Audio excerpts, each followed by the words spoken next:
하나님께서 우리에게 주신 말씀은 마태복음 20장 1절부터 16절의 말씀으로 먼저 일을 시작한 이들에게 라는 제목으로 하나님의 말씀을 선포합니다. 이 말씀은 우리 지난주 사순절 말씀의 묵상 가운데 한 토막입니다.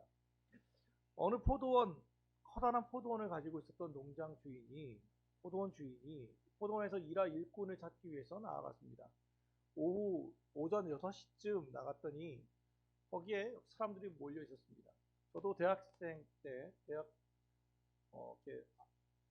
다른 알바는 안 하고 저도 노가다에서 좀 일을 좀 했었습니다.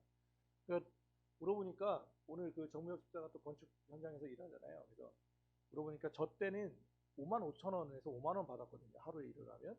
그러면 5천 원은 인력사무소에게 주고 5만 원을 가지고 갔단 말이죠. 근데 지금 얼마 하냐고 물어봤더니 14만 원 한대요. 한 3배 정도 임금이 오른 거죠. 근데 아무튼 여기서 1데나리온, 한 데나리온이라고 할 때 이 한 데나리온은 하루에 일당 정도의 금액이에요. 그러니까 얘기하면 1데나리온이라고 하면 지금으로 얘기하면 한 14만 원 정도의 가치가 있는 돈이다라고 생각하면 됩니다. 포도원 주인이 어쨌든 이게 그래서 지금은 뭐 인력사무소에 가 있지만 그 당시에는 그게 아니라 그런 게 있는 게 아니니까 장터 같은 곳에 시장터에 입구쯤에 이렇게 사람들이 몰려 있으면 필요한 사람들이 와가지고 사람을 이렇게 데리고 가는 거죠. 6시쯤에 딱 갔더니 사람들이 있단 말이죠. 그래서 자, 포도원에서 일할 분 해서 몇 명을 뽑아서 데리고 왔습니다. 그리고 오전 9시쯤에 왔더니 여전히 그 장터에는 사람들이 있었어요. 그래서 또 몇 명의 사람들을 데리고 포도원으로 데려갔습니다. 12시 왔더니 역시 사람들은 있었고 오후 3시에도 고용을 그렇게 했습니다. 이제 보통 시간은 6시에 끝나는데 오후 5시에 왔더니 여전히 장터에는 사람들이 있었어요. 그래서 이제 1시간밖에 남지 않았는데 이 주인도 물어보는 거죠. 왜 당신들은 여기서 이렇게 빈둥거리며 있습니까? 그랬더니 뭐라고 말합니까? 그냥 아무도 나를 고용하지 않습니다. 우리를 고용해 줄 사람들이 없어서 그냥 여기에 있는 겁니다. 그래요? 그러면 당신도 우리 집에 우리 포도원에 가서 일 좀 하시오 하고는 다 같이 일을 시켰어요. 그러나서 이제 6시가 돼서 임금을 주는데 나중된 사람 오후 5시 된 사람부터 주더라는 거죠. 근데 주는데 그 사람에게 1시간 일한 사람에게 14만 원을 주는 거야. 오후 3시 일한 사람이 딱 기대가 되는 거잖아요. 야, 이 시간당 14만 원이면 나는 얼마냐? 근데 이제 자기한테도 14만 원을 줘요. 그냥 그런 거보다 했어요. 12시에 받은 사람을 볼 때, 야, 그래도 나는 더 주겠지? 이 사람도 역시 14만 원이에요. 오전 9시도 14만 원이에요. 오전 11시, 12시간 동안 일한 사람들은 한 150만 원 받는 줄 알았더니 역시 14만 원을 주는 거예요. 그랬더니 입이 이만큼 나왔어요. 그래서 주인을 원망하는 거죠. 투덜대는 거죠. 야, 이 주인 이상한 사람이다. 어떻게 이 사람은 1시간 일하는 사람이 14만 원인데 나는 12시간, 특별히 이 더운 날 일했는데 나한테도 14만 원밖에 안 주지? 하고 투덜거리는 소리가 주인에게 들렸어요. 그래서 주인이 그들에게 말합니다. 원래 우리가 협약했던, 우리 계약했던 돈이 얼마요? 2절에 써 있잖아요. 한 데나리온씩 품꾼들과 약속했다. 그 무슨 얘기예요? 고용 이미 계약할 때 14만 원 받기로 계약했던 거예요. 그러니까 나는 계약대로 14만 원을 줬어 라고 얘기하는 거죠. 그러니까 이 사람들이 할 말은 없죠. 이 사람들은. 그러면서 하는 말이 그러니까 쉽게 말하면 당신들에게 주는 14만 원은 계약해서 준 금액 14만 원인 거고 오후 5시에 일한 사람에게 주는 14만 원은 뭐라는 거예요? 계약의 금액이 아니라 내가 그들을 불쌍히 여겨서 내가 나머지 그러니까 1시간당으로 얘기하면 한 15,000원 주면 되는 건데 그렇게 하지 않고 나머지 12만 5천 원은 내가 은혜로 주는 거예요. 그런데 내가 이렇게 후한 것이 당신들에게 뭐가 잘못이란 말이요? 라고 얘기한다는 거예요. 그러면서 오늘 16절의 말씀을 딱 줘요. 16절의 말씀. 16절의 말씀. 같이 시작. 이와 같이 나중된 자로서 먼저 되고 먼저 되는 자로서 나중되리라. 이 비유의 핵심은 16절에 있는 거예요. 왜 이 비유로 했느냐? 이 얘기를 하고 싶었던 거예요. 나중된 자가 먼저 되고 먼저 된 자가 나중된다. 여기서 더 핵심은 어디 있냐면 먼저 된 자가 나중될 수 있다. 거기에 대한 경고예요. 왜 이게 이 말씀이 여기에 경고가 되냐면 이게 핵심이에요. 이 말씀이 이 비유가 나온 계기가 있어요. 앞에 19장에서 일이 하나의 사건이 있었거든요. 부자 청년 비유, 그러니까 부자 청년 사건이 나와요. 아시는 것처럼 젊은 관원이고 공무원이고 부자이고 이 사람은 유대교의 철저한 신봉자예요. 계명을 다 지켰대요. 살인하지 말라 뭐 이런 계명 다 지켰대요. 그리고 더 나아가 이 사람은 겸손하기까지 해요. 예수님께 와서 공무원이고 이런 부자인데도 고개를 숙이잖아요. 그러면서 묻습니다. 선생님 어떻게 하면 영생을 얻습니까? 그랬더니 예수님도 이 사람이 괜찮아 보였나 봐요. 야, 그랬더니 뭐 이렇게 얘기해요. 너의 가진 것을 다 팔아 가난한 자에게 주고 너는 나를 쫓아라. 뭐예요? 스카우트 제의인 거예요. 내가 너 스카우트 할게. 너 가지고 있는 거 다 팔고 스카우트 해. 나한테 날 따라라. 그랬더니 이 사람이 거절했어요. 왜냐하면 앞에 문제가 뭐예요? 내 것을 다 팔아 가난한 자에게 주라. 이 말이 너무 부담되는 거예요. 그래서 슬픈 기색을 띠고 돌아갔어요. 이것만 봐도 그 사람은 인격 괜찮잖아요. 화내지도 않고 슬픈 기색으로 돌아갔다니까. 근데 이 얘기를 듣더니 제자들도 예수님도 안타까우셨나 봐요. 한마디 하세요. 가는 관원을 보면서 부자가 천국에 들어가는 것이 참으로 어렵다. 그러면서 하시는 말씀, 우리 잘 아는 것처럼 부자가 천국에 들어가는 게 얼마나 어려운지 낙타가 바늘길을 통과하는 것보다 어렵다. 그랬더니 제자들이 깜짝 놀랐어요. 그들이 보기에는 이 사람은 천국을 갈 사람이에요. 영생을 얻을 만한 사람이거든요. 뭘 봐도 자격이 있어 보였어요. 돈도 많죠. 계명도 잘 지켰대죠. 뭐 신분도 좋죠. 사회적으로. 야, 이런 사람이 천국에 가야 한다고 제자들도 생각했는데 이 사람들도 못 간대요. 부자도 천국에 못 간대. 그러니까 겁나가지고 뭐하잖아요. 놀라서 제자들이 물어봐요. 그럼 도대체 천국은 누가 갑니까? 누가 갑니까? 그때 예수님이 하시는 말씀이 사람으로는 할 수 없으나 하나님으로는 할 수 있느니라. 이게 무슨 말씀입니까? 사람이 아무리 자기 공로를 가지고 나가려고 해도 하나님의 그 기준에 미칠 사람은 아무도 없다는 거예요. 그러니까 내 공로로는 하나님 나라에 갈 수 없다는 거예요. 그건 뭐예요? 하나님으로는 할 수 있다. 그건 뭐예요? 예수 그리스도의 십자가의 죽음을 믿는 것 외에는 천국에 갈 수가 없다는 거예요. 그러니까 제자가 베드로가 듣더니 이 얘기를 해요. 야, 얘는 재산을 다 팔라는 게 기밀에서 돌아갔지. 그러니까 제자 베드로도 자랑할 게 있어요. 주님, 우리가 보소서 우리가 모든 것을 버리고 주를 따라 싸운즉 그런즉 우리가 무엇을 얻겠습니까? 이게 마태복음 19장 28절이에요. 우리가 모든 것을 다 버리고 주님을 따랐으니까 그럼 우리한테 뭐 해주실래요? 라고 말하는 거예요. 예수께서 이렇게 말씀하십니다. 내가 진실로 너에게 이르노니 세상이 새롭게 되어 인자가 자기 영광의 보좌에 있을 때에 나를 따르는 너희도 12보좌에 앉아 이스라엘 12지파를 심판하리라. 또 내 이름을 위하여 집이나 형제나 자매나 부모나 자식이나 전토를 벌인 자마다 여러 배를 얻고 또 영생을 상속하리라. 여기까지 참 좋죠? 이렇게까지 이게는 쉽게 말하면 네가 나를 위해서 어떤 수고를 했는지 아니까 내가 다 갚아줄게. 몇 배로 갚아줄게. 그러면서 마지막 19장 30절 그러나 먼저 된 자로서 나중되고 나중된 자로서 먼저 될 자가 많으니라. 오늘 16절의 말씀과 같죠. 그래서 이 말씀의 핵심인 거예요. 천국은 이런 것이다 라고 하면서 하시는 말씀이 베드로가 했던 이야기. 내가 주님을 위해서 이만큼 수고했으니까 주님 뭘 줄래요? 라고 했던 이 공로 사상에 대해서 공로 의식에 대해서 예수님이 오늘 이 비유를 통해서 말씀하시는 거예요. 야, 먼저 된 자가 나중 될 수 있어. 우리는 보통 이런 거 많이 하거든요. 내가 이만큼 일했으니까 주님 이런 어떤 보상을 해주실래요? 이렇게 화창한 봄날에 어제 비도 왔으니 하늘도 청명하고 지금 놀러 가기에 딱 좋은 날씨인데 이곳에 하나님 우리가 오늘 이렇게 예배를 드리는데 주님 뭘 좀 해주실래요?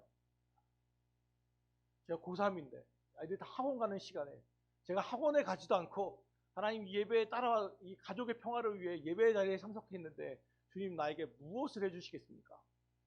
제가 원하는 대학교에 합격에 영광을 주시겠습니까? 제가 주님 참 어렵고 힘든데도 11조를 정말 한 푼도 얻지 않고 다 드렸는데 하나님 그럼 저한테 뭘 좀 해주실래요? 아니 우리는 보통 신앙생활 하다 보면 이런 유혹에 빠지게 돼요.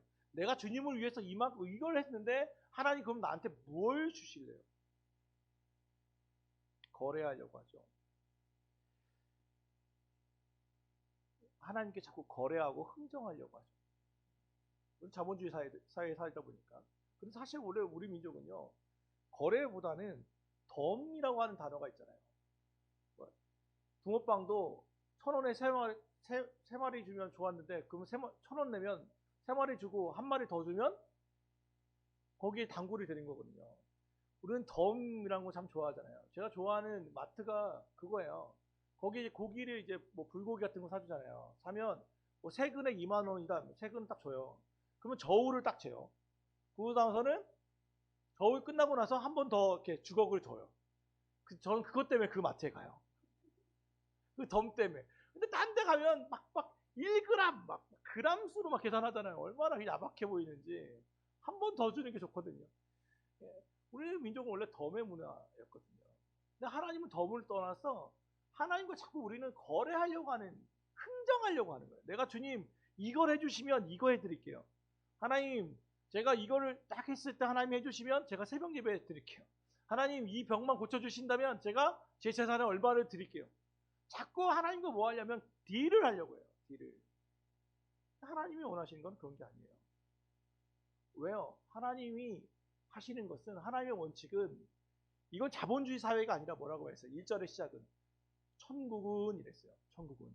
천국은 자본주의가 움직이는 게 아니에요. 그럼 천국은 뭐가 운행하냐면 은혜의 원리로 살아요. 은혜의 원리로. 이 사람들은 내가 12시간을 일했으니까 하나님 내가 당당히 받아야 합니다라고 얘기했지만 사실 원래 그 사람들은 어떤 사람들입니까? 3절 한번 말씀 보시죠. 3절 같이 읽습니다. 3절 시작. 또 제3시에 나가보니 장터에 놀고 서 있는 사람들이 또 있는지라. 원래 일하는 사람들은 뭐예요? 빈둥거리는 거. 표준세 번역으로는 빈둥거리고 있었고, 여기서는 뭐예요? 놀고 있었고. 저도 앞서 얘기했잖아요. 노가다를 뛸 때 6시에 나가요. 6시에 나가면 6시 반쯤 이제 사람들이 각 건설 현장에서 사람들이 와가지고 불러요. 무슨 일, 무슨 뭐 미장일, 뭔 일, 그러니까 소위 기술 있는 사람들부터 뽑아는 거예요. 기술 있는 사람부터. 그 다음에 이제 막노동만 남았어요. 몸으로 뛰어오는 거예요. 그런 막노동은 뭐를 뛰냐면 어떤 사람 경력직 우선이에요. 우선 처음 일해본 사람, 그 다음에 젊은 사람 우선이에요. 그 다음에 보기에 좀 힘 좀 써 보이는 사람들부터 데려가는 거예요. 그래서 한 7시 10분쯤 되면 웬만하면 다 나가요. 건설이 6시부터 시작되니까 다 나가요. 이동하는 시간까지. 그러면 저도 나가보지만 경력도 없고 대학생이긴 하지만 뭐 경력도 없고 인맥도 없고 뭐 그러면 가만히 있는 거예요. 그다음 누가 부름 받기 전까지는 가만히 있는 거예요. 그러다 7시 10분쯤에서 20분 딱 지나가 버리면 그날은 공치는 거예요. 다 나갔어요. 나를 부른 사람 없어요. 7시 반까지 기다렸다 없으면 집으로 돌아가는 거예요. 오늘 그날 하루는 공친 날이에요. 그런데 오전 9시까지 있었다는 거는 정말 대단한 거예요. 집에 들어가기 참 힘든 일이에요. 그 사람들을 불렀어요. 원래 놀고 있던 사람들이에요. 이미 고용의 시간이 끝난 사람들이에요. 경쟁에서 밀린 사람들이에요. 9시가 그렇다면 12시, 3시, 5시는 어떻겠어요? 특별히 오후 5시에 얘기하죠. 우리를 써준 사람이 없습니다. 그러면 여러분 그 사람들은 어떤 사람들이겠어요? 어떤 사람이 쓰임을 못 받겠어요? 오늘 역시 일부 예배 때 정무혁 집사가 얘기하더라고요. 그분은 관리직이기 때문에 얘기합니다. 바로 얘기하더라고요. 어떤 사람이 일을 못합니까? 안 써겠어요. 불성실한 사람. 딱 그러더라고요. 역시 관리직의 마음은 똑같거든요. 불성실하거나 또는 육체 노동은 뭐가 필요합니까? 육체가 필요한데 누가 봐도 왜소하거나 얼굴이 하얗거나 경력이 약하거나 딱 쓰기 힘든 사람들이에요. 그러니까 정말 말 그대로 경쟁에서 떨어져 나간 사람. 그러면 왜 그들이 여전히 장터에서 놀고 있겠습니까? 빈둥거리고 있겠습니까? 집에 들어가기 참 뭐한 사람들이에요. 아마 특별히 가장의 역할을 하신 분들은 아마 아실 거예요. 이 마음. 내가 좀 뭔가 좀 가지고 있으면 뭐 하루 일해서 딱 번 게 있으면 집에 당당하게 들어가요. 뭐 가다가 치킨 한 마리 사가지고 갈 때는 더 그 걸음은 거의 개선장군이죠. 빨리 가서 딱 하고 싶어요. 그런데 하루 공치고 들어가는 하루는 뭔가 정말 드릴 것 없이 가족들에게 뭘 하는 게 없다고 하면 그 가장의 무게는 어깨에 짐은 정말 무겁습니다. 참 민망하고 볼 면목이 없습니다. 그러니까 되도록이면 퇴근한 시간을 늦추고 싶은 거예요. 그 현실을 마주하고 싶지 않은 거예요. 그러니 오전 6시부터 오후 5시까지 있는 사람들의 형편도 얼마나 딱하겠냐는 거예요. 원래 오전 6시에 일하는 사람들도 오전 9시에 일하는 사람도 12시에 일하는 사람도 다 이 사람이 고용해주지 않으면 써주지 않으면 하루를 벌어 살 수 없었던 사람들이에요. 이 당시는 아시는 것처럼 로마의 식민지 상황이었단 말이에요. 경제 상황이 극악할 때 하루 벌어 하루 먹고 살기도 쉽지 않은 시절이었단 말이에요. 오늘 이 자리가 없으면 오늘 하루를 어떻게 살아야 할지 막막한 사람들이. 그런데 이 사람들의 마음에 뭐가 생긴 거예요? 야, 오후 5시에 일하는 1시간 일하면 저렇게 받았으니까 나도 더 많이 받겠거니. 바로 10절 말씀 보세요. 10절 말씀. 이들의 마음에 이 마음이 들어온 거예요. 10절 같이 읽습니다. 시작. 그들도 한 대라는 시간인지라. 무슨 마음이에요? 더 받을 줄 알았던. 원래는 자기도 놀고 있었던 사람들인데 놀고 있었던 사람인데 처음에는 고용됐을 때 감사함이 있었겠죠. 근데 시간이 지나다 보니 뭐가 사라진 거예요? 감사는 사라지고 내가 그래도 이 사람보다는 낫지라고 하는 비교의식이 생겨버린 거예요. 내가 이보다 더 많이 했는데 라고 하는 공로의식이 그 안에 들어와 버린 거예요. 더 받을 줄 알았던 거예요. 더 받을 줄 알았던 거예요. 그러다 실망하니까 그게 원망이 되고 투덜하는 거예요. 이게 우리 신앙생활에도 얼마나 잘 적용되는지. 우리는 자꾸 남과 비교하기를 원해요. 이 비교라는 마음이 얼마나 끝까지 사람을 괴롭히는 거냐면 베드로가 예수님이 부활하시고 요한복음 21장에 나오죠. 예수님이 부활하시고 제자 베드로와 이야기합니다. 네가 나를 사랑하느냐? 주여, 주님이 아십니다. 내 양을 먹이라. 내 양을 치라. 내 양을 먹이라. 3번의 고백을 할게요. 얼마나 은혜스럽습니까? 베드로의 3번의 부인에 대해서 주님이 베드로의 사랑 고백 3번을 통해서 그의 죄책감을 없애주시잖아요. 그러나서 이 은혜스러운 가운데에 베드로가 물어봐요. 예수님이 베드로에게 얘기합니다. 네가 젊어서는 네가 원하는 대로 가지만 늙어서는 띠띠어 줄 것이다. 무슨 얘기예요? 십자가에 못 박혀. 거기 요한복음에서 요한이 얘기하죠. 베드로가 어떻게 죽어서 예수님께 영광 돌릴지 말함이라. 그게 뭐냐면 아시는 것처럼 베드로는 나중에 로마의 십자가에 박혀 죽는데 십자가에 못 박혀 죽을 때 베드로가 얘기합니다. 내가 어떻게 스승의 예수님과 똑같은 모습으로 죽겠냐고 해서 그 요청이 받아들여서 십자가에 거꾸로 못 박혀 죽습니다. 그러니까 베드로가 어떻게 죽을지에 대한 예수님의 예언이었다라고 사도 요한이 그 말 해석해 놨어요. 그러니까 예수님이 이렇게 얘기해 놓으니까 베드로가 너 어떻게 죽는다고 예수님이 얘기하니까 그러면 저 같으면 언제요? 이렇게 물어봤을 것 같은데 어떻게 하면 피할 수 있습니까? 이거 물어봤을 것 같은데 베드로의 질문이 뭔지 알아요? 예수님, 얘는요? 이게 사도 요한이에요. 요한은 어떻게 되는데요? 이게 뭐예요? 비교의식이에요, 비교의식. 내가 지금 어떻게 죽느냐 이걸 관심을 가져야하는데 내가 죽는 건 둘째 치고 야 얘는 어떻게 되지? 비교하고 싶고 남과 자꾸 우월을 누가 더 위에 서느냐를 얘기하고 싶은 거예요. 이게 베드로예요. 근데 이 베드로의 마음이 우리에게도 있다. 하나님에 대해서도 주인에 대해서도 원망하는 마음이 자꾸 생기고 초심을 잃었으니까요. 자꾸 다른 사람과 내가 그래도 얘보단 낫지라고 하는 비교의식이 자꾸 우리 안에 있는 거예요. 어떻게 교회 성도뿐이겠어요? 교회도 그렇죠. 야 내가 우리 그래도 이 교회보단 좀 낫지. 야 저 교회보다 좀 이런 부분에 좀 낫지. 라고 하는 마음이 자꾸 공로의식이 우리 안에 들어오게 되는 거예요. 비교의식이 자꾸 들어오게 되는 거예요. 그래서 시험에 들게 됩니다. 베드로가 요한은 어떻게 됩니까? 라고 할 때 예수님 말씀이 그거거든요.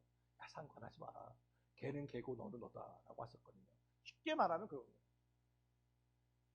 우리 교회는 우리 교회고 남의 교회는 남의 교회. 성도는 나는 나고 너는 너예요. 비교할 게 없다라는 거예요. 비교할 게. 그런데 자꾸 우리는 비교하려고 합니다. 이건 일꾼들처럼. 내가 원래는 일하던 사람인데, 놀던 사람인데, 일을 주신 주인에게 감사하고, 계약대로 받아가면 되는데, 그 마음을 잃어버리는 거예요. 오후 5시에 일하는 사람들의 심정은 어떻겠어요? 그 사람들은 1시간만 일한 것에 대해서도 아마 감사함으로 했을 거예요. 불성실해서 그동안 못했던 일의 사람이라도 5시 1시간 일하는 이 시간만큼은 그는 아마 성실했을 거예요. 왜? 이들의 마음은 딱 하나예요. 1시간에도 일해도 좋다. 1시간이라도 일해서 좋다. 그래서 일당이 아니라 이 시급으로만 받아도 난 좋다. 좋은 거 못 먹어도 그래 입에 풀칠이라도 죽이라도 먹으면 좋겠다 하는 사람이었어요. 그게 마음에는 감사의 마음이 있어요. 그런데 감사의 마음이 비교의식이 자꾸 생기고 내가 누군지를 잊어버리면 원망이 자꾸 생기게 됩니다. 그게 신앙생활의 어려움이에요. 저는 좀 슬픈 이야기지만 한 교회를 알아요. 제가 교제하는 신대원 때부터 알고 있었던 한 여자 목사님을 알아요. 그분이 얼마나 남자 같고 말가닥이고 금에도 이렇게 영역도 되게 좋으셔서 개척을 했어요. 서울에서 좀 집값 상가 2층에 좀 괜찮은 곳에 방을 얻었어요. 알거든요. 그분 되게 가난하신 분이신데 어떻게 교회를 얻어서 개척을 했지? 축하하고 즐거워했어요. 근데 알고 보니까 예전에 부자할 때 알고 있었던 한 집사님이 그분은 여자분이신데 이 여자 목사님과 의기투합을 해서 그 당시 거액의 돈을 이분에게 헌금해서 그 돈으로 개척을 같이 한 거예요. 그러니까 목사님이 개척하시고 그도 그 교회에 섬기기로 한 거죠. 그래서 교회가 잘 됐어요. 10명, 20명 조금씩 성장해가는 건강한 교회였어요. 근데 2년 있다가 그 교회가 문을 닫았어요. 왜 그렇지? 라고 나중에 이제 알았어요. 이유는 간단했습니다. 헌금해 주신 그 집사님이 보통 우리 주부에 보면 담임 목사 이름이 올라가잖아요. 여기 제 이름이 써 있잖아요. 그랬더니 그분이 이 집사님이 이 주부를 보고 시험에 든 거예요. 이 교회가 시작이 누구 때문에 됐는데 내 이름이 없으니까 자기 이름을 써달라는 거예요. 내가 그 나름대로 사회로 얘기하면 자본주의로 얘기하면 내가 이 교회에 지분이 있는데 대주주인데 왜 당신 이름만 있고 나는 없어? 라고 하는 거예요. 그 일이 터지면서 그 문제뿐이겠어요. 그래서 결국 목사님이 교회를 접고 나오셨어요. 아주 큰 시리에 빠져 있더라고요. 물론 지금은 또 회복하셔서 다른 교회에서 다른 일과 함께 개척해서 또 건강하게 잘 성장하고 있습니다만 그때 그 시험 얘기를 들었을 때 참 저도 여러 가지 생각이 들었어요. 오늘 말씀을 본다면 바로 그런 거죠. 그분은 헌금한 게 아니라 투자한 거죠. 자본주의 사회에는 그게 맞아요. 주주잖아요, 주주. 투자는 맞아요. 투자자니까. 그런데 이걸 투자라고 하지 않고 헌금이라고 한다면 그건 문제가 돼요. 왜냐하면 헌금은 바칠 헌자잖아요. 하나님께 바친 거예요. 바친다는 것은 내가 잊어버린다는 거예요. 내가 드린 것을 잊어버리는 거예요. 기억도 안 하지 않는 거예요. 그게 바치는 거예요. 내가 넣어놓고서 그게 어떻게 되나 보는 것은 투자예요. 우리도 보통 헌금 생활을 할 때 헌금 생활 안 하고 투자하는 이들이 가끔 있거든요. 내가 이렇게 했으니까 하나님 뭘 주시지? 뭐예요? 그게 공로의식이에요. 그래서 다 미안하지만 헌금이 아니라 그건 투자하신 거예요. 하나님. 사랑하는 여러분, 공로의식의 반대말은 빚진 자의 마음이에요. 빚진 자의 마음. 앞서 말한 것은 극단적인 시대이지만 우리도 이럴 때 있잖아요. 주님, 그래도 내가 이만큼 했으니까 이만큼은 좀 주시죠. 할 때가 참 많잖아요. 근데 예수님은 누가복음 17장 10절에서 이렇게 말씀하셨어요. 이와 같이 너희도 명령받은 것을 다 행한 후에 이르기를 우리는 무익한 종이라 우리가 하여야 할 일을 한 것뿐이라 할지니라. 사도 바울이 일평생 동안 충성스럽게 살아갈 수 있었던 비결이 로마서 1장 14절에 기록되어 있어요. 헬라인이나 야만인이나 비에 있는 자나 어리석은 자에게 다 내가 빚진 자라. 그가 복음을 전하는 이유는 다른 게 아니에요. 내가 빚을 졌기 때문에. 다른 성경에서는 내가 사랑의 빚 외에는 넣치지 마라 라고 하면서 이 빚이 금전적 빚이 아니라 사랑의 빚이라는 것을 알게 돼요. 그는 사도 바울이 열심히 마지막 죽는 날까지 최선을 다해 충성스럽게 살았던 이유는 딱 하나였어요. 내가 이렇게 충성스럽게 살아도 예수님이 나에게 베푸신 사랑의 만분의 1도 갚지 못하지 라고 하는 빚진 자의 마음으로 살았기 때문에 그는 충성스럽게 살았던 거예요. 만약 사도 바울이 공로의식을 가지고 있었다면 내가 그래도 주님을 위해서 전도 여행만 3번을 갔다 왔고 내가 세운 교회가 몇 개 교회이고 하나님 내가 걸은 거리만 해도 지구 몇 바퀴를 돕니다 라고 막 그렇게 자랑했다면 사도 바울의 말년은 그렇게 아름답지 못했을 거예요. 신약 성경에 최소 8번 이상의 성경을 쓸 수 없었을 거예요. 그를 붙잡았던 것은 빚진 자의 마음입니다.